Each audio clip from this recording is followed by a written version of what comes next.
Ya, assalamualaikum warahmatullahi wabarakatuh. Saya akan sedikit menjelaskan tentang proposal penelitian saya yang berjudul Pengaruh Bersosial Media Terhadap Sikap Millennials. Sebelum kita memulai penjelasannya, sebenarnya tujuan proposal ini dibuat adalah untuk melengkapi tugas yang diberikan oleh dosen pengampu Pak Aryadillah dengan mata kuliah penelitian kuantitatif.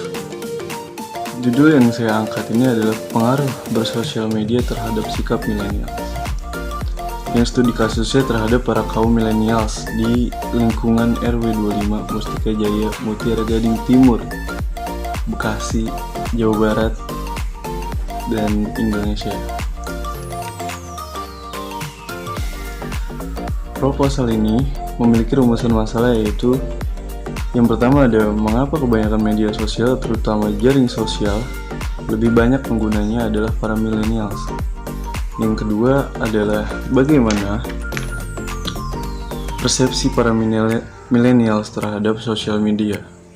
Dan yang ketiga, bagaimana sifat para millennials terhadap media sosial, terutama jaring sosial. Dan yang terakhir adalah mengapa media sosial dapat mempengaruhi sikap dan karakter para millennials. Dan tujuan penelitian yang dibuat adalah mengacu pada latar belakang dan rumusan masalah di atas. Maka tujuan penelitian inilah sebagai berikut. Yang pertama itu, tujuan penelitian ini dibuat untuk mengembangkan self-control para millennials terhadap informasi dan komunikasi dalam bermedia sosial. Dan yang kedua adalah memberikan pengetahuan bagaimana bermedia sosial yang baik dan bijak. Dan manfaat penelitian ini adalah mengetahui pengaruh sikap milenial sebelum, sedang, dan setelah mereka bermedia sosial, dan juga membimbing dan mengarahkan para millennials untuk menyikapi dalam beretika mereka saat sedang bermedia sosial. Dan selanjutnya masuk ke bab 2, kajian teori. Yang pertama itu sedikit menjelaskan tentang media sosial. Ada beberapa pengertian yang secara umum adalah media yang memudahkan para penggunanya untuk melakukan interaksi sosial secara online atau secara daring. Di sana mereka bisa berkomunikasi, networking, berbagi, dan banyak kegiatan lainnya yang dilakukan dalam media sosial. Di salah satu contohnya ada Instagram, Facebook, YouTube, Twitter, dan lain sebagainya. Ada beberapa pengertian menurut para ahli terkait media sosial. Salah satunya menurut Yusuf Hender, Muhammad Yusuf Hender, dan Yuliana Isma Graba pada tahun 2007.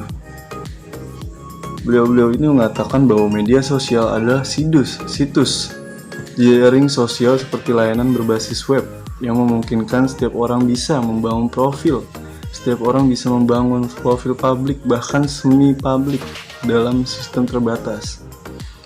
Media daring ini juga dapat digunakan untuk mengetahui daftar pengguna yang sedang terhubung dengan mereka dan menjelajahi daftar koneksi yang dibuat orang lain dengan menggunakan suatu sistem.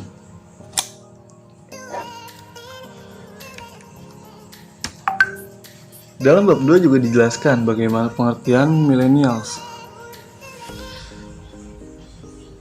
Menurut para peneliti sosial, generasi Y atau millennials ini lahir rentang tahun 1980-an hingga 2000. Dengan kata lain, generasi milenial ini adalah anak-anak muda yang saat ini sedang berusia sekitar 20 sampai 30 tahunan mungkin. Akhir-akhir ini generasi milenial banyak diperbincangkan, mulai dari segi pendidikan, moral dan budaya, etika kerja, ketahanan mental, dan penggunaan teknologi. Semua itu karena generasi kita sangat jauh berbeda dari generasi X dan baby boomer. Sejalan dengan itu banyak fakta dan mitos yang beredar tentang generasi milenial. Tidak semuanya benar dan tidak semuanya juga salah. Selain mitos, generasi yang lebih tua sering mencap para milenial dengan stereotip yang sama, yaitu malas dan narsis.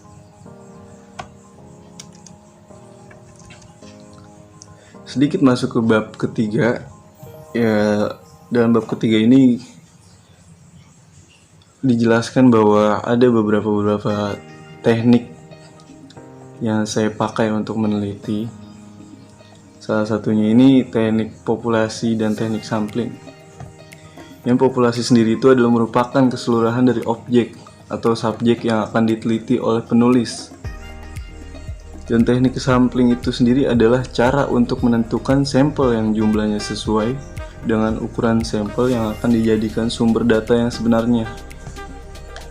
Dengan memperhatikan sifat-sifat dan penyebaran populasi agar diperoleh sampel yang representatif. Menurut Dallon pada tahun 1981, beberapa langkah yang harus dilakukan dan diperhatikan oleh peneliti dalam menentukan sampel, yaitu yang pertama ada menentukan populasi, yang kedua mencari data akurat unit populasi, yang ketiga memilih sampel representatif, dan yang keempat menentukan jumlah sampel yang memadai. Selanjutnya ada teknik pengumpulan data.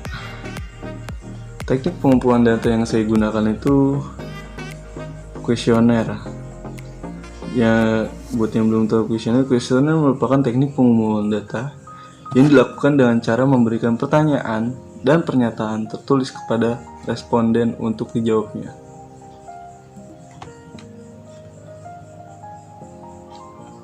Dan selanjutnya ada rancangan analisis uji hipotesis. Ini masih masuk ke dalam bab ketiga. Dalam melakukan penelitian penulis menggunakan metode penelitian komparatif, yaitu ialah metode yang bertujuan untuk menyelidiki kemungkinan hubungan sebab dan akibat, tetapi tidak dengan eksperimen, melainkan dilakukan dengan pengamatan pada data dari faktor yang diduga menjadi penyebab sebagai pembanding. Penulis juga melakukan analisis terhadap data yang telah diuraikan dengan menggunakan metode kuantitatif. Adapun pengertian kuantitatif menurut Sugiono pada tahun 2016, pengertian metode kuantitatif yaitu metode penelitian yang dapat diartikan sebagai metode penelitian yang berlandaskan pada filsafat positif digunakan untuk meneliti pada populasi atau sampel tertentu. Teknik pengambilan sampel pada umumnya dilakukan secara random. Pengumpulan menggunakan instrumen penelitian, analisis data bersifat kuantitatif atau statistik dengan tujuan untuk menguji hipotesis yang telah ditetapkan. Pengelolaan data dilakukan dengan menggunakan program Microsoft Excel dan program Statistic Product and Service Solution atau biasa disebut juga SPSS. Kita masuk ke bab 4. Bab 4 mulai berisi bagaimana hasil-hasil penelitian yang sudah dilakukan. Yang pertama itu ada hasil uji hipotesis. Kita masuk ke hasil uji hipotesis. Dalam penelitian ini, penulis melakukan uji hipotesis dengan analisis regresi linear sederhana menggunakan program SPSS statistik. Berikut adalah hasil penelitian correlation. Peneliti menyimpulkan bahwa kolerasi antara media sosial sebesar 0,768. Setelah diketahui koefisien kolerasi, maka hasil analisis tersebut dapat dilihat bahwa media sosial memiliki pengaruh, yaitu terhadap sikap milenial. Setelah tadi hasil uji hipotesis, selanjutnya ada hasil uji hipotesis statistik.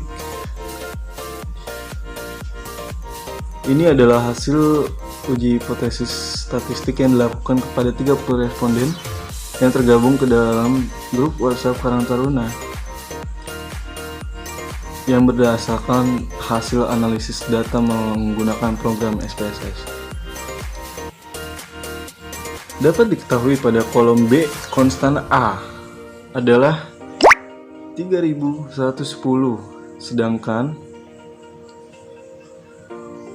sedangkan nilai media sosial B, koefisien regresi sebesar 0,768, menyatakan bahwa setiap pertambahan 1% nilai media sosial, maka nilai sikap millennials bertambah juga 0,768.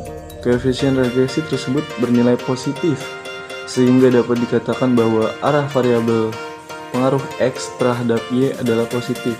Dikatakan positif karena 0,768 bukanlah bilangan yang negatif.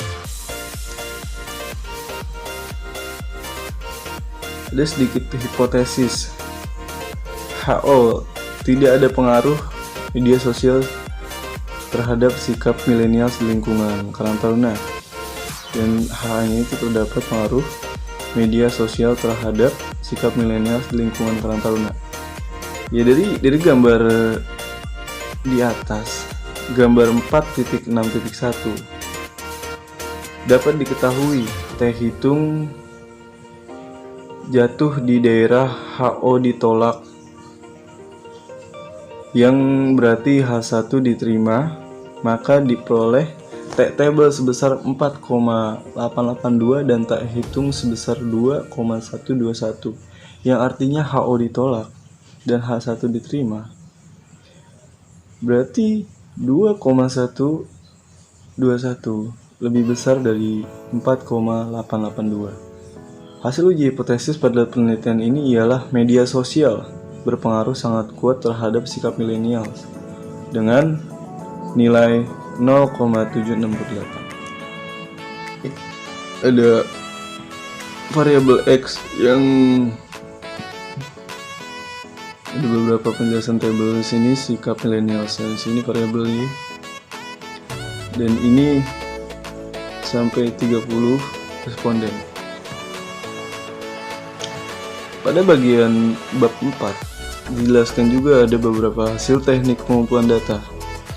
Hasil teknik pengumpulan data merupakan hasil dari penyebaran angket kepada 30 responden yang tergabung dalam grup WhatsApp Karang Taruna RW 025 dengan maksud dan tujuan untuk melakukan pengukuran dengan jawaban berupa skala atau diagram sebagai berikut.